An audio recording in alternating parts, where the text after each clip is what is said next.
The U.S. House of Representatives met on Monday to vote on the proposed $700 billion bailout plan. By midday, the House had rejected the proposal by a vote of 228 to 205. The rejection was a bipartisan affair with 133 Republicans and 95 Democrats voting against the plan. Joining us now from New York City to give his analysis of the day's events is Doug Henwood, founder and editor of the Left Business Observer. Doug, how are you? Thank you for joining us.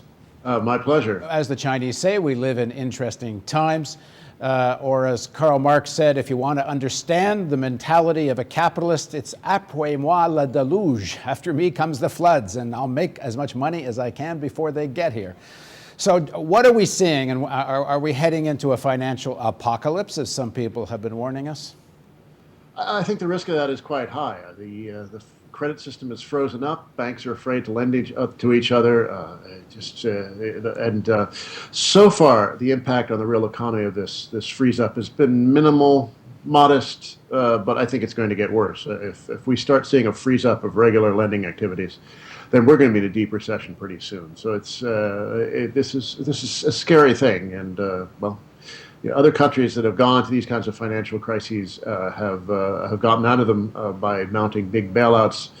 The U.S., which has mounted many a bailout over the last few decades, has now decided to try to do this one without it, although I suspect we're going to see a revote in the coming days. But if this rejection survives, these could be perilous times ahead.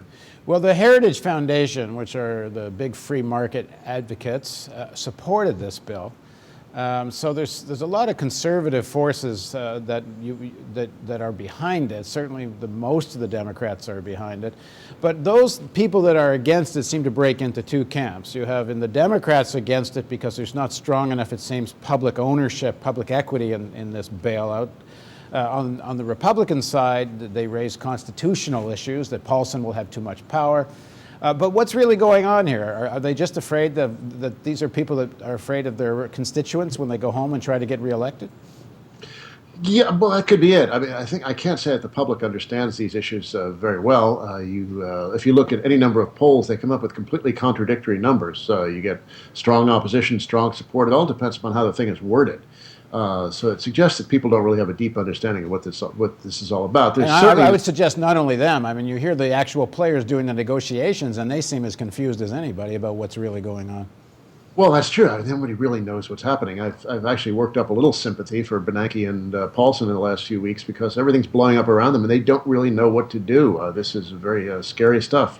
But one big name after another falling down, and who knows who's next? Yeah, Citigroup just took over Wachovia's banking interests, so we have another major bank. That Citibank was thought to be at death's door recently too, but I guess they're in the land of the blind, one-eyed man king. And these deals seem to be negotiated late into the hours of the night. The feds are brokering these shotgun marriages to keep the banking system going. Yeah, it's all happening over weekends too. It seems like things happen on Sunday nights now because they want to have it all done before the markets open on Monday morning. But the markets opened this Monday morning, nervous that the bailout bill was in trouble, and then when it failed, they really took a dive. So let's talk about the underlying reasons for the crisis. What do you think is the real story? Why this crisis is happening, and what should be done about it? Well, there's several answers to that question. One is, of course, the housing bubble and bust and all the mortgage securities that financed the bubble now have gone sour. All right, so that's part of it. There's also a longer-standing story of increasing financial speculation, increasing adventures and leverage that have come about over the last 25, 30 years. And that plus the increasing polarization of incomes in the United States. So just the growing gap between rich and poor meant that the non-rich have been borrowing to maintain a standard of living that their labor incomes couldn't support, and the very rich have been only too happy to lend them some of their spare cash. So that is also an underlying problem of this. It's just really a fundamental structure of the economy is really, I think this is, we used to say, ripening of the internal contradictions. It's actually interesting to hear ripening of the internal contradictions because we're hearing that kind of language out of some of the leading capitalists in the United States right now. Talk of socialism and state socialism, and they're talking about Wall Street socialism, kind of words one doesn't usually hear in American or other discourse these days. What should people be demanding if there needs to be some kind of radical measure within today's political context, what should be done? What's possible? Well, I think some sort of large bailout is inevitable and necessary, and that doesn't mean it's going to happen, but it should happen. But the public should get something in return for its consideration, and at the very minimum, that would mean a re-regulation of the financial system and the financing of any bailout with taxes on rich people and the financial sector. Eventually, maybe the financial sector can't pay right now, but they will be able to pay someday. So we can certainly arrange that at some point in the future.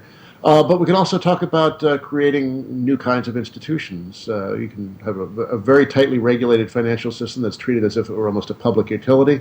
You could have the creation of non-profit or publicly owned or all kinds of experimental financial institutions that would provide basic financial services for people at low cost, that would finance local community development, provide funds for neighborhoods and areas that are denied funds and in distress. I can only I'm only at the stage where I can come up with some vague and evocative ideas along those lines. Well, one of the critical issues which you raised earlier was the extent to which the American economy has been driven by consumer debt. People trying to live at sort of historically established standards of living that wages just won't support anymore. And if that doesn't get addressed, what good is any of the other measures going to be? Well, they're not going to be. They're not going to be all that good. I mean, we can stave off the immediate crisis, but we're not going to solve the long-term problem. Now, even if this bailout passed or passes in some form in the near future, I think we're going to face years of a crummy economy. It's going to be really hard to restart the mechanisms. I think they've really just run out of juice. And this old model, the whole neoliberal attempt to you deregulate, you transfer incomes upwards, you break labor, you cut back on the public sector. All these things have imparted a real deflationary momentum to the economy, and has forced people to borrow very heavily to maintain some kind of standard of living. We need to, I think, redefine what constitutes a good life. We need to get labor incomes up. We need to have a more generous public sector. And we need to have, over the longer term, very aggressive public investment and R&D and the development of new, clean, environmentally safe technologies. These are, I think, necessary for justice. Well, is there any reason why and to get the economy going again? I mean, does this sector need to be bailed out? Couldn't you have the same effect on the economy with $1 trillion of investment in a green infrastructure program? Well, I think there's an immediate crisis that has to be dealt with, which is why the financial sector needs injections of capital. Any countries other countries that have run into these sorts of problems, they get out of them by injecting the banking system with capital one way or the other. That is just a necessary precondition to get out of the immediate crisis. Over the longer term, you're absolutely right. A green infrastructure investment program would be a great way. It would fulfill a lot of needs. It would be just and life-preserving, and also get the economy moving. So I think that's the long-term solution, but the short-term thing, we do have to address the financial crisis. I guess it's safe to assume there's going to be some kind of bailout package over the next week or two. There's a brinksmanship game being played here, and I think some of the Republicans that are against it and Democrats want to show that they just didn't toe the line, get a somewhat better deal for their own constituencies. But it's hard to believe there won't be something within probably a week to 10 days. So assuming that's true and the market comes back for a little while, then what? Because from what I'm hearing, you're saying that's really not going to be enough to deal with the deepening crisis. No, I think those who voted no are going to be waterboarded and reminded of their class responsibilities. So we're going to, I think, see a rethink in the coming days. But like I said, just staving off the crisis is not enough to relaunch any kind of boom or anything like a healthy economy. There are just too many structural problems that have to be addressed, and that is going to require some really long-term readjustments. And I don't know if our political system is capable of it. It could be that we're just in some advanced state of dry rot, and there's just no way we're going to get out of this, but it's going to take the kinds of aggressive public sector interventions that until now most American politics has been very reluctant to undertake. I mean, you would think under these conditions Obama could come up with something a little more, in terms of his vision, a little more courageous, but we certainly didn't hear it in the first debate. Well, he's a tame and centrist fellow. He's a very thoughtful, he's a very smart guy, he's a very skilled politician, but his politics are sort of center-left.